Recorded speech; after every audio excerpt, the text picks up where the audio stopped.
बंधु माने आजिर एही कार्यक्रम को आपण मानकु स्वागत। आजिर एही कार्यक्रमटी बिछा राशि व्यक्ति विशेष मानक पई बहुत गुरुत्वपूर्ण अटे, बहुत ही खास अटे। कारण आगामी 10 दिन मध्यरे एक विराट झड़ आसुछि। एक झड़ जहाँ आपणक जीवनर दुख ऋण एवं मानसिक चिंता को मूलरू सफा करिदेब। एही 10 दिन को हालुका भावरे नियो नाही। जुलाई एबे आरंभ होईछि एवं आरंभ रे एपरी घटना घटिब जहाँ आपणकर जीवन प्रति दृष्टिकोण को संपूर्ण परिवर्तन करिब। आग परी आपणक जीवन आउ रहिब नाही।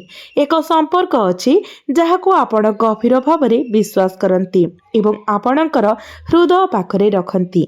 एही लोकंक मध्यरु किछि लोक दूरेई जिबे जेतेबेले कि नुआ संजोग आपणक जीवन रे प्रवेश करिब जहाँ जिनिस गुडी को ठीक करिबारे सहाय्य करिब। एही 10 दिन एक नूतन अध्यायर आरंभ को चिन्हित करे जहाँ आपणक जीवनर नील चित्र को पुनः आकृति देव। तेणु एही समय को कम मने करंतु नाही। मु समस्त विवरणी को गोटिए गोटिए करी विस्तार भावरे बुझाइबी। तेणु भिडियोटी को आपण माने स्किप न करी शेष पर्यंत देखंतु। बंधु माने बाह्य दृष्टि आपण अत्यंत शक्तिशाली देखा जाउछंती, दुनिया पाई पत्थर परी, किंतु गभीर भावरे आपण केही जणे प्रकृत रे आपण को बुझिबा एवं आपणकर भावना को मूल्य देवा पाई इच्छा करूछंती। तथापि यह बहुत कम घटे। आपण आपणकर दुख को भीतरे रखी दियंती, किंतु आपण कौन करि पारिबे? आपण मनीष, आपण केवल चाहुचंती जे केही आपणक हृदय भीतर को देखंतु एवं आपण को बुझंतु, किंतु आपण एपर्यंत से व्यक्ति को पाई नाहंती। गत किछि मास धरी आपण गोटिए परे गोटिए आह्वानर सम्मुखीन होई दुख एवं असुविधार विराट झड़ सहिछंती। तथापि आपण केबे हार मानि नाहंती। बिछा राशि एक चिन्ह जहाँ सब किछि हजि जाइथिबा परि मने हेउथिले मध्य पुणी थरे उठी थाए। पाउंसरू एक नूतन साम्राज्य पुनः निर्माण करि थाए, किंतु एठारे प्रकृत चिंता हेउछि आपण अन्यमानंक पई बहुत किछि करंती, किंतु सेमाने कोन आपणंक पई सेही परि करंती केबे भी नुहे। तेबे बंधु माने आगामी 10 दिन दुईटी प्रमुख ग्रह सह जड़ित एक परिवर्तन आनी थाए। गोटे हेउछि शुक्र, एक अत्यंत गुरुत्वपूर्ण ग्रह जहाँ केतु आड़ को गति करुछंती। शुक्र आपणकर 10म भावरे गोचर करुछंती। एही भाव आपणकर चाकिरी किंबा वृत्ति को नियंत्रण करे। एक क्षेत्र जेउठारे आपण मास मास धरी निरंतर असंतोषर सम्मुखीन होइछंती। अन्य माने आपणक कठिन परिश्रमर फल पाउथिले। आपण मानसिक भावरे अवरोधित अनुभव करिथिले। केउ दिग को नेबे ताहा बुझी पारु नथिले, कारण केतु यार प्रभाव प्रयोग करुथिला। किंतु एबे शुक्रंकर स्थिति आपणक जीवन को एक नूतन दिग देबा पाई जाउछि। आपण हुएत लक्ष्य करिथिबे जे गत 6 मास मध्यरे हठात घटना घटिला जहाँ आपणकर स्वप्न एवं आकांक्षा को संपूर्ण भावरे दबाई देइथिला। जेतेबेले आपण किछि बड़ हासिल करबा को संकल्प नेइथिले एवं आपणकर उत्कृष्ट मानसिक तीक्ष्णता एवं दृढ़ निर्णय को दृष्टि रे रखी आपण निश्चित भावरे महानता हासिल करिबार क्षमता धारण करंती। प्रतिबंधक सृष्टि होइथिला। आपण को कौन पछरे पकाई रखी थाए? आपणकर सबुठारु बड़ दुर्बलता हेउछि आपणक घर एवं परिवार। एथिपाई ही आपण प्रायतः आग को बढ़िबारे विफल हुंती, कारण एठारे विरोधाभास अछि।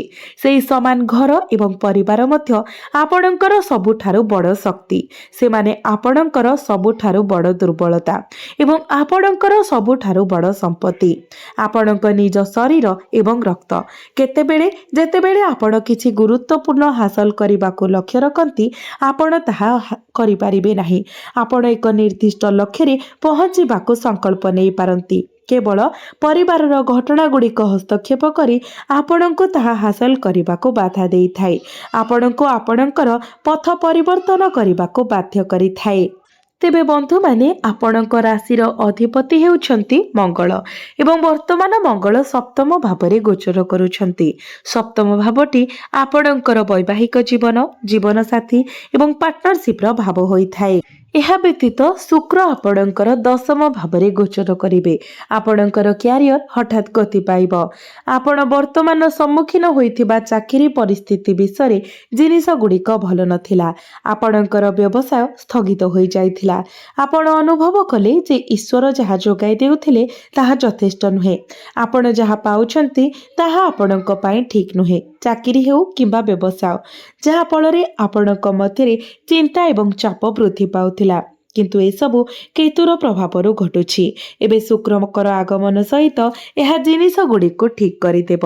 ଏହା ବ୍ୟତୀତ ସୂର୍ଯ୍ୟ, ଯିଏକି ଆପଣଙ୍କର ଦଶମ ଭାବର ଅଧିପତି, ଗୁରୁଙ୍କ ସହିତ ଯୋଗ ଦେବେ। ତେଣୁ ନିଃସନ୍ଦେହରେ ଜୁଲାଇରୁ ଆରମ୍ଭ ହେଉଥିବା ଆପଣଙ୍କର କ୍ୟାରିୟର ବିଷୟରେ ଆପଣଙ୍କୁ ସକ୍ରିୟ ହେବାକୁ ପଡ଼ିବ। ଯଦି କୌଣସି ସୁଯୋଗ ଆସେ ତେବେ ଆପଣଙ୍କ ପରିବାରକୁ ବାଧା କିମ୍ବା ଦୁର୍ବଳତା ହେବାକୁ ଦିଅନ୍ତୁ ନାହିଁ। ଆପଣଙ୍କର ଧ୍ୟାନ କେବଳ ଆପଣଙ୍କ ଚାକିରି, ବ୍ୟବସାୟ ଏବଂ ଆପଣଙ୍କ ଅଭିବୃଦ୍ଧି ଉପରେ ରହିବା ଉଚିତ। ଆପଣଙ୍କର ସ୍ୱପ୍ନ ପୂରଣ କରିବା ଉପରେ କେବଳ ଏହା ମନେ ରଖନ୍ତୁ। ଶୁକ୍ର ଆଣୁଥିବା ଫଳାଫଳ ବିଷୟରେ ଶୁକ୍ର ହେଉଛନ୍ତି ଆପଣଙ୍କ ରାଶିର ଅଧିପତିଙ୍କ ସହିତ ସମାନ ହେବାକୁ ଯାଉଛନ୍ତି। କେବଳ ସେତେବେଳେ ସକାରାତ୍ମକ ଫଳାଫଳ ପ୍ରଦାନ କରିବେ ଯେତେବେଳେ ଆପଣ ନିଜ ଉପରେ ଏବଂ ନିଜ ଖୁସି ଉପରେ ଧ୍ୟାନ ଦେବେ। ଆପଣ ସେହି ପ୍ରକାରର ବ୍ୟକ୍ତି ଯିଏ, ଯଦି ଆପଣଙ୍କର ପ୍ରିୟ ପନିପରିବା ଖାଦ୍ୟ ଘରେ ରନ୍ଧା ହୁଏ, ଯେପରିକି କେବଳ ଏକ ଛୋଟ ଅଂଶ ବାକି ଅଛି ଏବଂ ଘରେ ଜଣେ ମହିଳା ଭୋକିଲା ଅଛନ୍ତି, ହୁଏତ ଆପଣଙ୍କର ସ୍ତ୍ରୀ ଯିଏ ସେହି ଖାଦ୍ୟକୁ ପସନ୍ଦ କରନ୍ତି ସେଠାରୁ ଦୂରେଇ ରହିବାକୁ ଆପଣ ପସନ୍ଦ କରିବେ। ଆପଣ ଏକ ଦ୍ୱନ୍ଦ୍ୱର ସମ୍ମୁଖୀନ ହୁଅନ୍ତି। ଆପଣ ଏହାକୁ ଖାଇବେ ନଚେତ୍ ସେ ଖାଇବେ। ଆପଣ କୁହନ୍ତି ନା ନା, ଆପଣଙ୍କ ପାଖରେ ଏହା ଅଛି। ଆପଣ ନିଜର ଇଚ୍ଛାକୁ ଦମନ କରନ୍ତି। ଆପଣ ଏହାକୁ ସମ୍ପୂର୍ଣ୍ଣ ଭାବରେ ଦମନ କରିଦିଅନ୍ତି। ବନ୍ଧୁମାନେ, ଆମେ ଆଉ ଏପରି କରିବା ଉଚିତ ନୁହେଁ। ଆପଣ ଯାହା ପସନ୍ଦ କରନ୍ତି ତାହା ଉପରେ ଆପଣଙ୍କର ଅଧିକାର ଜାହିର କରିବା ଆବଶ୍ୟକ। ଆପଣ ନିଜର ଇଚ୍ଛାକୁ ଅଣଦେଖା କରିବା ଉଚିତ ନୁହେଁ। ଯେତେବେଳେ ଜଣେ ବ୍ୟକ୍ତି ନିଜର ଇଚ୍ଛା ପୂରଣ କରେ, ସେମାନଙ୍କର ଶୁକ୍ର ସ୍ୱୟଂଚାଳିତ ଭାବରେ ସକ୍ରିୟ ହୋଇଯାଏ ଏବଂ ଯେଉଁ ଘରେ ସେ ବାସ କରନ୍ତି ସେଠାରେ ସକାରାତ୍ମକ ଫଳାଫଳ ଦେବା ଆରମ୍ଭ କରନ୍ତି। ତେଣୁ ସର୍ବୋପରି ଆପଣ ଯାହା ଭଲ ପାଆନ୍ତି ତାହା କରନ୍ତୁ। ବନ୍ଧୁମାନେ, ଆଭ୍ୟନ୍ତରୀଣ ଚାପ ପୋଷଣ କରିବା କିମ୍ବା ଜିନିଷ ଗୁଡ଼ିକୁ ଚାପି ରଖିବା ଅପେକ୍ଷା ଖୋଲା ରୁହନ୍ତୁ ଏବଂ ଆପଣଙ୍କ ମନରେ ଯାହା ଅଛି ତାହା ପ୍ରକାଶ କରନ୍ତୁ। ଆପଣଙ୍କ ପାଇଁ ସେମାନଙ୍କ ଉଦ୍ଦେଶ୍ୟ ବିଷୟରେ ସ୍ପଷ୍ଟ ଏବଂ ନିର୍ଣ୍ଣାୟକ ହେବା ସର୍ବୋତ୍ତମ। ଏହା ସହିତ ମନେ ରଖନ୍ତୁ ଯେ ଜୁଲାଇ ମାସ ଗୁରୁତ୍ୱପୂର୍ଣ୍ଣ ସୁଯୋଗ ଆଣିଥାଏ। ଗତ ମାସ ସାରା ବର୍ଷ ସୁଯୋଗ ନିଶ୍ଚିତ ଭାବରେ ସୃଷ୍ଟି ହୋଇଛି, କିନ୍ତୁ ଆପଣ ପ୍ରାୟତଃ ଜଟିଳତାରେ ଫସି ରହିଛନ୍ତି, ଯାହା ଆପଣଙ୍କୁ ଲାଭ ପାଇବାରୁ ବାଧା ଦେଉଛି। ଆପଣ ଆପଣଙ୍କ କଠିନ ପରିଶ୍ରମର ଫଳ ମଧ୍ୟ ପାଇନାହାନ୍ତି। ଏପରି ଘଟଣା ଘଟିଛି ଯେଉଁଠାରେ ଆପଣ ଆପଣଙ୍କ ପରିଶ୍ରମର ଫଳ ପାଇବାର ଦ୍ୱାରରେ ଥିଲେ, କିନ୍ତୁ ହାତଛଡ଼ା ହୋଇଗଲା। ତେଣୁ କିଛି ସଂଯମତା ଅବଲମ୍ବନ କରିବାକୁ ଚେଷ୍ଟା କରନ୍ତୁ। ଆପଣଙ୍କ କ୍ୟାରିୟର ସମ୍ପର୍କରେ ସକାରାତ୍ମକ ସମ୍ଭାବନା ଅଛି। ସ୍ୱାସ୍ଥ୍ୟ ବିଷୟରେ କହିବାକୁ ଗଲେ, ମଙ୍ଗଳ ହେଉଛନ୍ତି ସ୍ୱାସ୍ଥ୍ୟର ଅଧିପତି, ଯିଏକି ଆପଣଙ୍କ ସପ୍ତମ ଭାବରେ ଗୋଚର କରୁଛନ୍ତି। ଏହା ସୂଚାଇ ଦିଏ ଯେ ଆପଣଙ୍କ ଅସୁସ୍ଥତା ସମୟରେ ଆପଣଙ୍କ ଜୀବନସାଥୀ ଆପଣଙ୍କୁ ସମର୍ଥନ କରିବେ। ତଥାପି ଆପଣଙ୍କ ଜୀବନସାଥୀଙ୍କ ରକ୍ତଚାପ ବୃଦ୍ଧି ପାଇପାରେ ଏବଂ ସେମାନେ କ୍ରୋଧର ସମ୍ମୁଖୀନ ହୋଇପାରନ୍ତି। ଆପଣ ମଧ୍ୟ ଆପଣଙ୍କ ମେରୁଦଣ୍ଡ ସମ୍ବନ୍ଧୀୟ ସମସ୍ୟାର ସମ୍ମୁଖୀନ ହୋଇପାରନ୍ତି କିମ୍ବା ଆଘାତର ଆଶଙ୍କା ମଧ୍ୟ ରହିଛି। ପାଦରେ ସମସ୍ୟା ମଧ୍ୟ ଅନୁଭବ କରିପାରନ୍ତି। ତେଣୁ ଏଗୁଡ଼ିକ ପ୍ରତି ସତର୍କ ରୁହନ୍ତୁ।